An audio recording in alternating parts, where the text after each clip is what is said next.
The city, Ile-Ife, lay in ruins.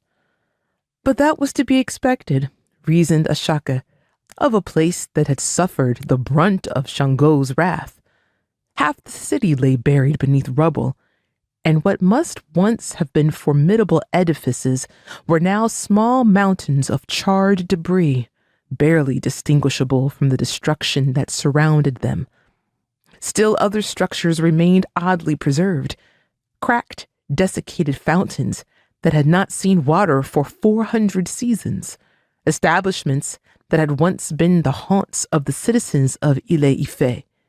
Here and there, the odd bathhouse, and of course, the tower, or what was left of it. The tower of the Orisha was a slender edifice of black granite that swelled from the city center, its sleek length truncated to the tips of jagged edges that pierced the night sky. From this angle, it seemed the moon balanced in a precarious perch right on the tower, such that the slightest movement would send the globe toppling over onto the world below. "Well," said Arewa, Lord of Beauty and Debauchery, a little too loudly, "shouldn't have built the blasted tower, I'll tell you that. But father, he wanted to. What were his words? Enjoy direct communion with man." He hiccuped, then raised his gourd in the general direction of the tower. "Here's to communion!" And he burst into tinkling titters that carried across the silent streets.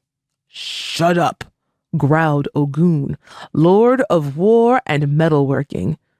"Don't tell me to shut up. I'm not some mortal." Ogun shot him a look and he fell silent. "Don't think I'm scared of you," he muttered, then, catching Ashâke's eye, winked. He brought his gourd to his lips and took a messy swig, white foam dribbling into his beard. Arewa was beautiful, painfully beautiful, and he knew it. His rich, ebon skin was unblemished, and his lips were full, and his cold eyes were dark pools that seemed to suck in whoever was looking. Once or twice, Ashâke had found herself gazing longingly into those eyes, only to realize, slightly flustered, that he had been doing it on purpose.